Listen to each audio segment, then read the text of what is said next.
Good day again. This is Miss Jero, and now we're going to discuss about the culture. So, in dealing culture, obviously, we will have transaction with other nations. So, those nations or international businesses have culture that we need to understand. Okay, for us to have a good transaction or smooth transaction. So, in characteristics of culture, businesses or business like all or other human activities is conducted within the context of society.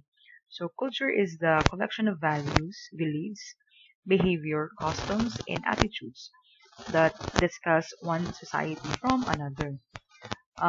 This society culture determine the roles that govern how firms operate in the society. So several characteristics of culture are worth noting for their relevance to international businesses. So now, in dealing with culture, it definitely reflects learned behavior. So this behavior is transmitted from one member of society to another. So some elements of culture are transmitted intergenerationally, or let's say intergenerationally. Okay, so generation to generation. So as when parents teach their children table manners, other elements are transmitted.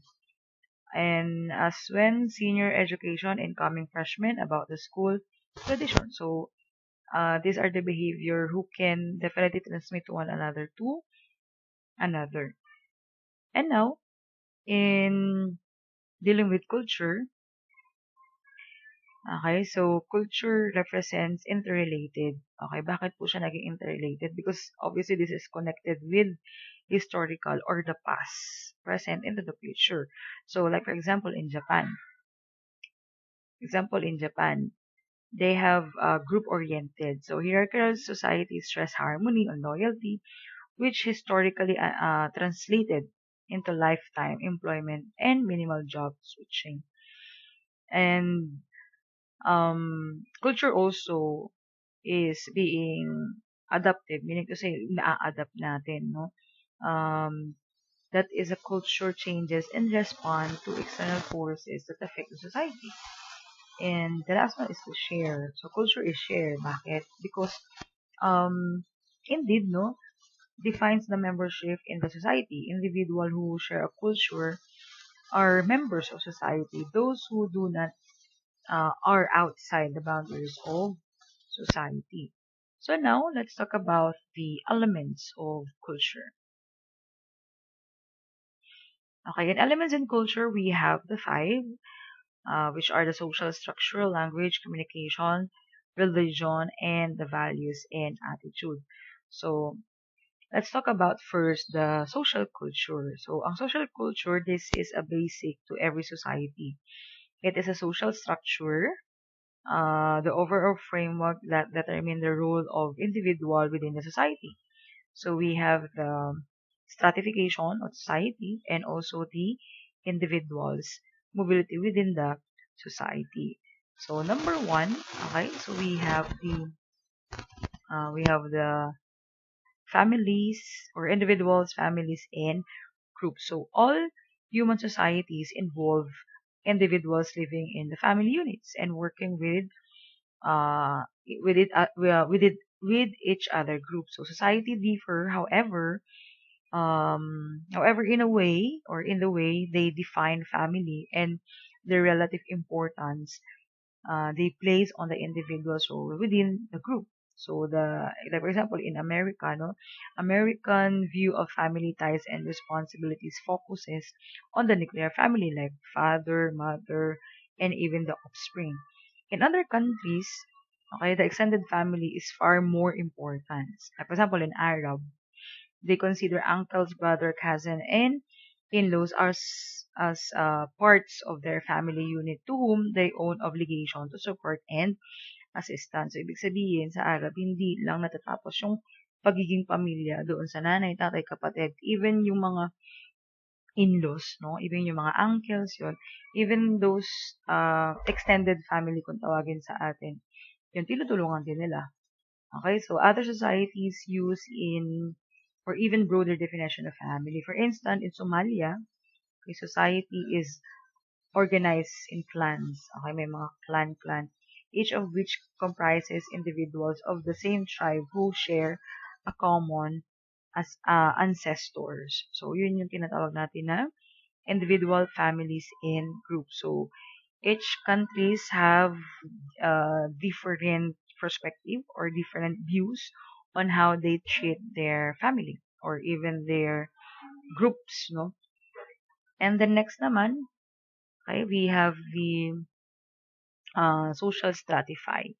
So, social stratify in all societies categorize people to some extent on the basis of their birth, occupation, educational achievement, and other attributes. However, the importance of these categories is defining how individuals interact with each other within and between this group barriers by society. So, like for example, in medieval Europe, so the roles and obligation of peasant, craftsmen, and tradesmen and nobles were carefully delineated by customs and law. The British class structure and the Indian caste system provided more decent example of the same phenomenon, in which no one's social position may affect many phases of one dealing with other people. In other society, social stratification is less important. Example, in American bank, no, si president may Huntley spark order at the janitorial staff when the job yet willingly take order from those same individuals when cleaning up after the search fundraiser. So, yun yung tinatawag natin na social stratification. So, magkakaiba yung nagiging patungo or pakikitungo ng iba't ibang nation. So, we also need to be mindful about that. Right? Next is, we have the language. Oh, so language is definitely a primary, okay, delineator of cultural groups because it is important means by which a society members communicate with each other. Okay, so expert, no, they determine that we have like 3,000 differences or different language and many as 10,000 distinct dialect worldwide. So, lahat ng yun, no, magkakaiba ang sinasalita or magkakaiba yung kanilang uh, language or wika. So, in addition, no, to shaping one's perception of the world, language provides important clue about the cultural values of the society and aids um, acculturation. So, like for example, many languages including French, German, and Japanese. Okay, they have the two version of languages. No, meron silang informal and formal. So, the version of the word you, the use of which depends on the relationship between the speaker and the person's address. Alright, so existence of this language form provides a strong hint that one should take care in maintaining an appropriate level of formality when dealing with business people from countries in which those language predominant. So, the way we speak, okay, it depends, or even the tone, no, it depends on whom we are talking to.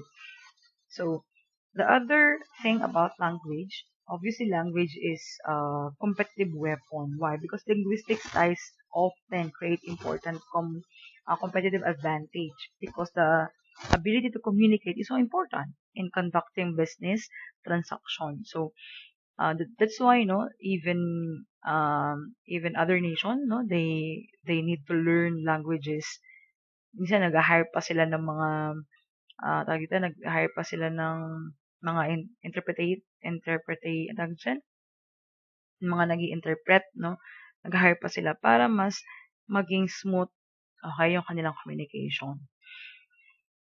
So, next naman, and we have the lingua franca. So, what is lingua franca? Lingua franca, this is a result of British economic and military dominance in the 19th century and US dominant since World War II.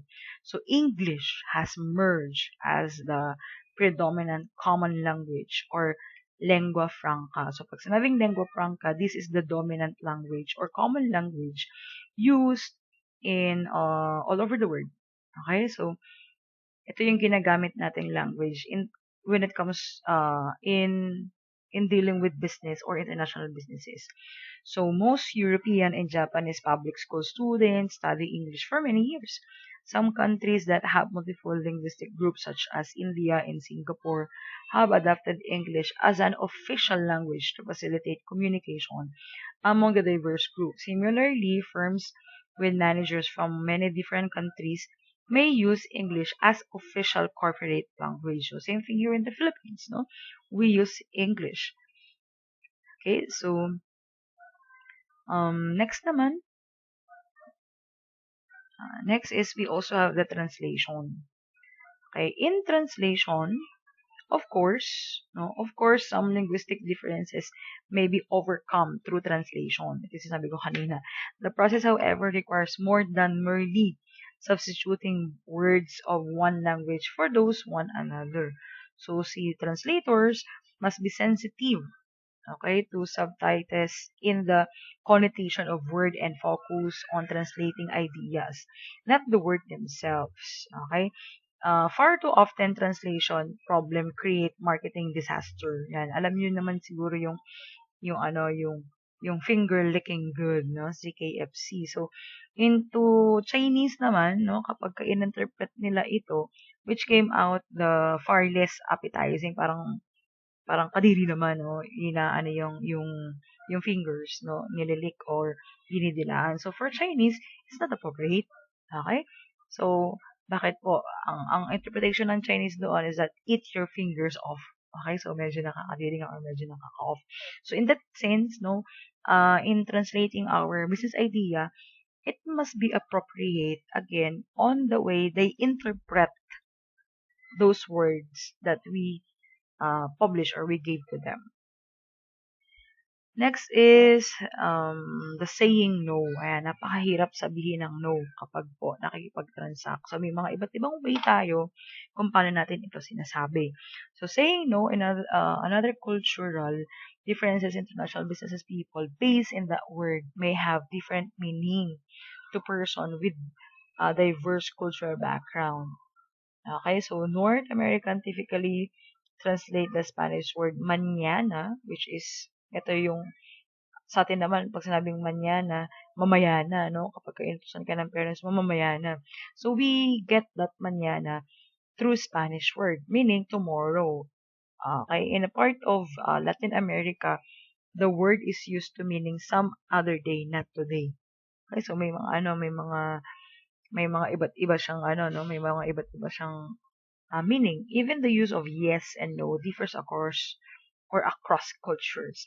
In contrast, negotiation Japanese business people often use yes to mean yes. I understand what is being said. And foreign negotiator often assume that their Japanese counterpart are using yes to mean yes. I agree with you. And are disappointed with the Japanese later failed to accept contract term that foreigner had assumed were agreed to. So, nagkakaroon tayo ng misunderstanding.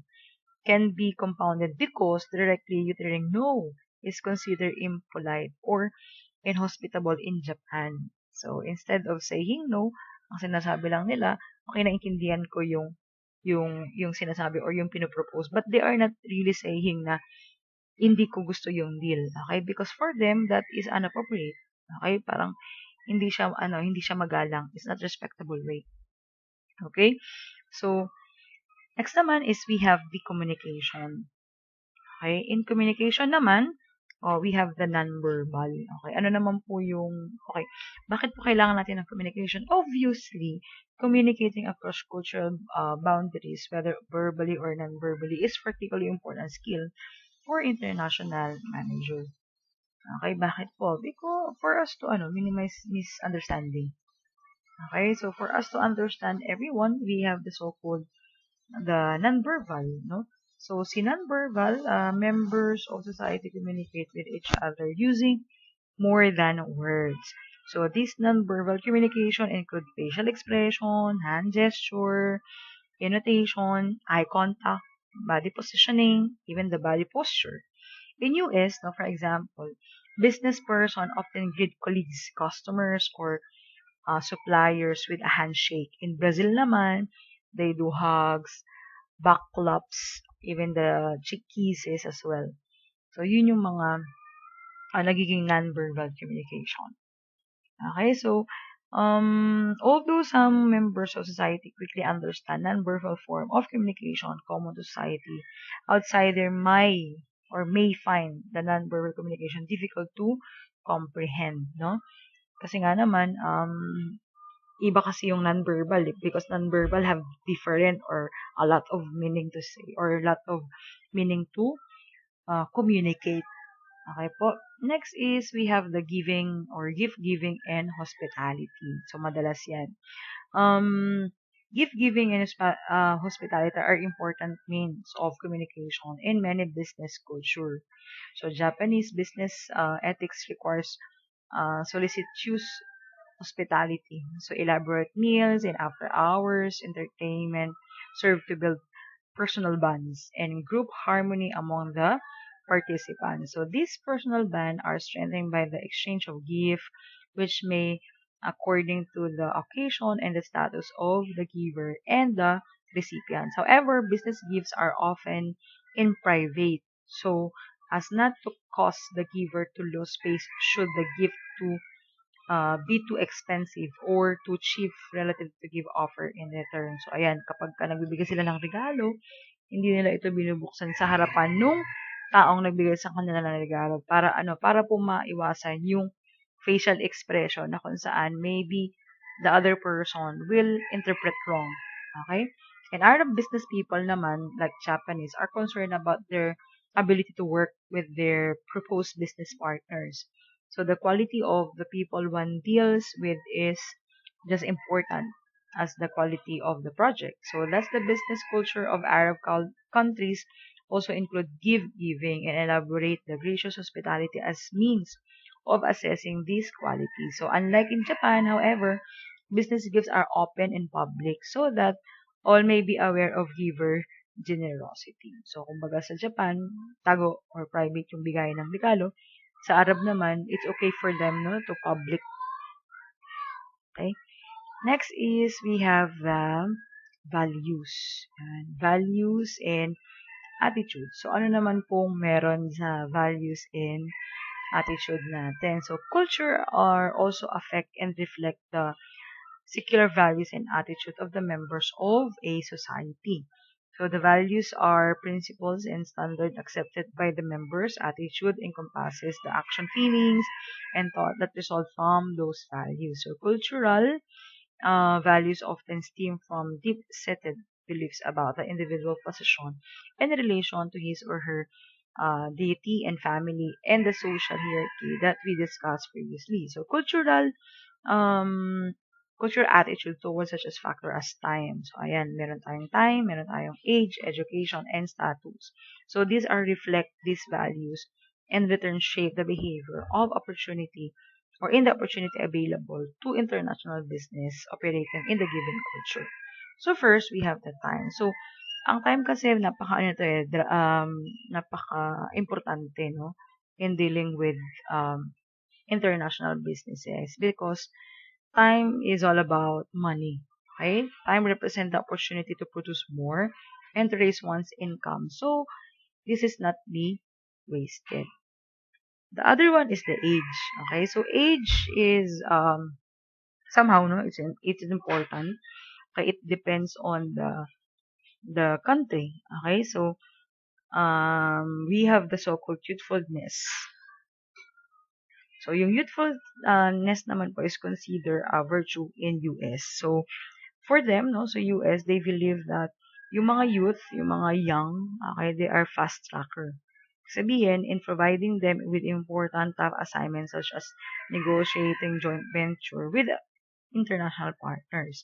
However, in Asia naman, in even in Arab countries or culture, okay, they are more um they are more considered the age because age is respected and the manager status is correlated with the age. So these cultural differences can lead to problem. For example, many foreign firm mistaken send young as fast track executive to negotiate with the government official of China. So the China, however, prepare to deal with older and more senior members of the firm, and thus may be offended by these approaches. So I am. Next naman is we have the education. So education is very important even across the country. Education have two formal system, which is the public and the private education.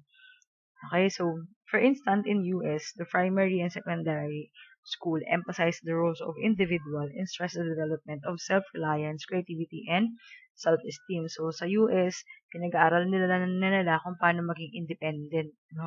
Doon pa lang sa pagiging primary, secondary, hanggang sa bumukod na sila sa kanilang mga pamilya.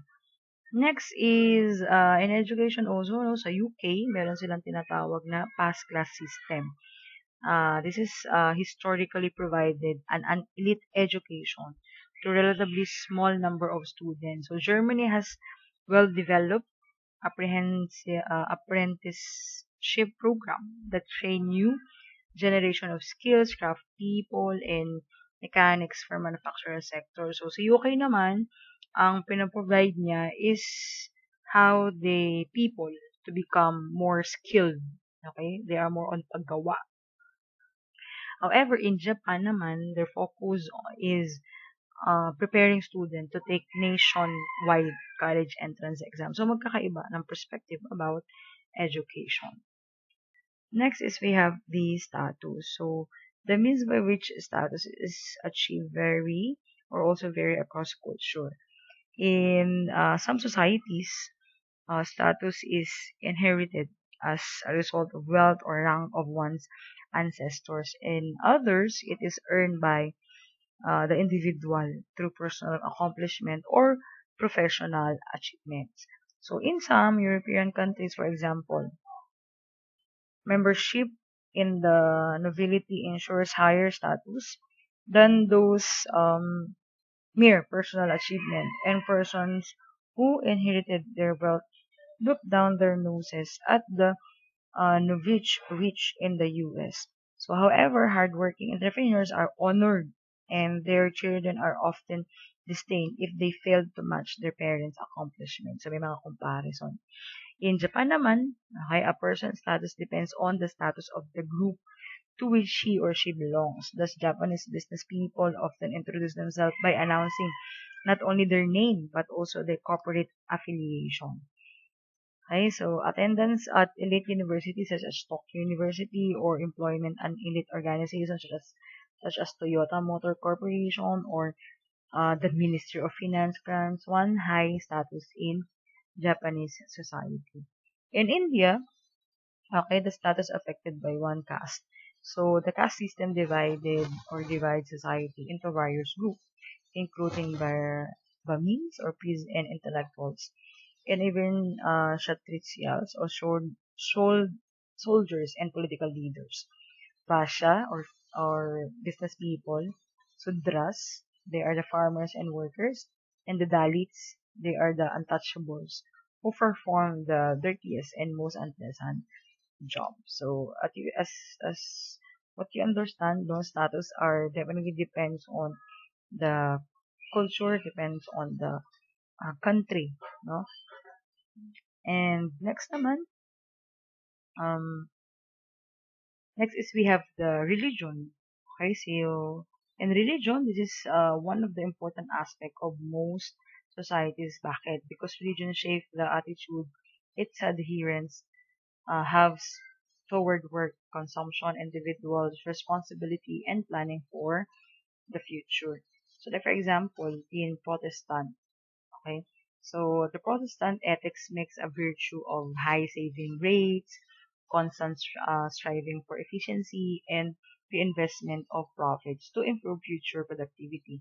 All of which are necessary for the smooth functioning of the capitalist country. So in contrast, in Hindu naman, they emphasize spiritual accomplishment rather than economic success. So in Islam, although they are very supportive of capitalism, places more emphasis on the individual obligation to society. So according to Islam, profit earns in fair business dealing are justified, but the firm's profit may not result from exploitation or deceit, for example. And all Muslims are expected to act charitably, justly, and humbly in their dealing with others. So the Islamic prohibition against payment or receipt of interest. So, bawal silang magkaroon. They do business. Okay, may tubo. Yun lang. Kasi, um, yun lang talaga yung pinaka, uh, they think that is right because you do your job selling product and that is due for you to gain profit.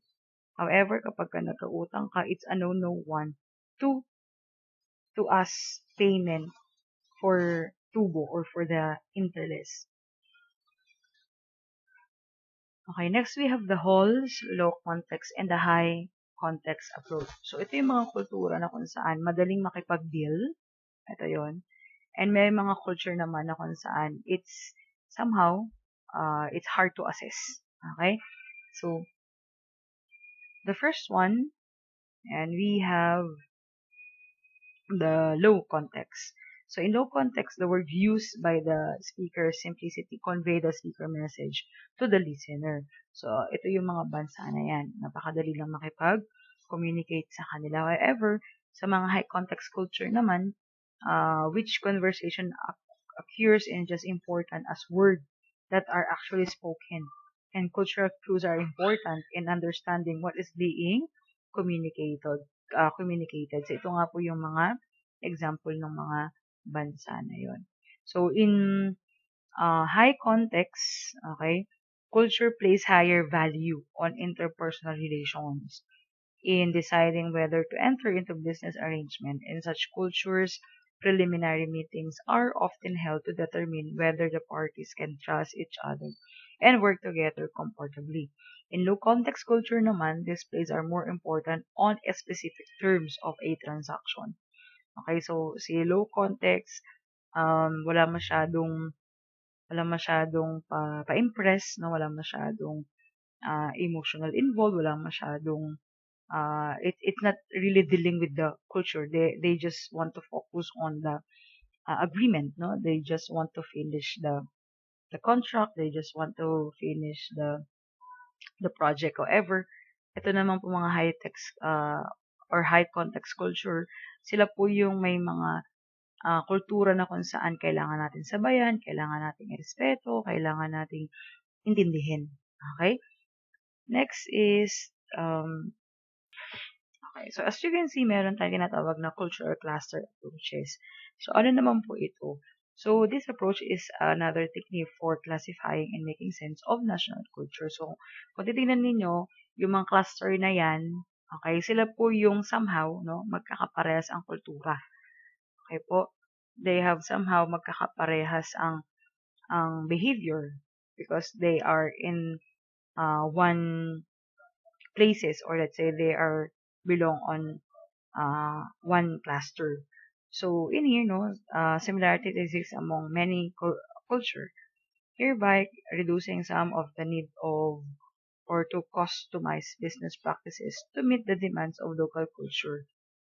So we have anthropology, sociologists, and international business scholars have analyzed such factors as job satisfaction. So work roles and interpersonal work relation is an attempt to identify cluster of countries that share similar cultural values that affect the business practices. So dito sa cluster na to, it compasses countries that share many cultural similarities, although differences to remain. Next is we have the Hofstade's 5 dimensions. So these dimensions are important. Why? Because you can definitely understand the different orientation between the two sides. Okay? Two sides in business behaviors. Okay, so the first one is we have the social orientation. So in social orientation is person believes about the relative importance of the individual and the group to which that persons belong. So in social orientation, we have individualism and collectivism. So in individualism, the cultural belief is that the persons come first. Key values of individualistic people include a high degree of self-respect and independencies. However, ang collectivism naman, it deals with the opposite of individualism is the belief that the group comes first. Societies that tend to be collective or collectivistic are usually characterized by the self-defined social network, including extended families, tribe, and co-workers. The other one is we have the power orientation. So sa power orientation naman refers to the beliefs that person in culture hold about the appropriateness of power and authority, differences in hierarchy such as per business organization. So sa power orientation, we have the power respect. So si power respect po, this means that people in culture tends to accept the power and authority of their superior, simplify on the basis of the superior's position in the hierarchy. These same people also tend to respect the superior's right to that power. And also, we have the power tolerance. So, si power tolerance naman, attach much less significance to person's position in the hierarchy. These people are more willing to question a decision or mandate from someone at a higher level or perhaps even refuse to accept it. Next is we have the uncertainty orientation. So in uncertainty naman, okay, this is the feeling of people have regarded uncertain and ambiguous situation. The extreme of the dimension are summarized here. So see uncertainty, we have the two things. Uncertainty acceptance and uncertainty avoidance. Acceptance, it deals with stimulate by chance and strive of new opportunity. Ambiguity is seen as context within which an individual can grow, develop, and crave out new opportunities. In terms of avoidance, dislike ambiguity and will avoid it whenever possible. Ambiguity and change are seen as undesirable.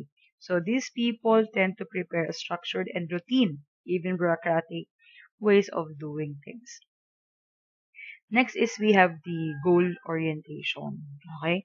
So in goal orientation naman, it is a manner in which people are motivated to work toward different kinds of goals. So in goals, we have the aggressive and the passive. See, aggressive, okay? These are the people who exhibit aggressive goal behavior tend to place a high premium on materials possession and or possession. So these are the money and even assertiveness. So in other extreme, people who adopt, so we have the passive goal behavior, place a high value on social relationship, quality of life, and even the concern to others. Next is we have the time orientation. So si time naman is the extent to which members of culture adopt a long-term versus short-term outlook on work life and other aspect of the society. Some culture, okay, some cultures such as Japan, Hong Kong, Taiwan, and even South Korea have a long-term future orientation that values dedication, hard work, perseverance, and thrift. Other culture, including those of Pakistan, Nigeria, and the Philippines, tend to focus on the past and present, emphasizing respect for traditions and fulfilling all social obligations. Alright, thank you so much for listening. If you have any question, it's definitely high appreciated. Again, a pleasant day to everyone.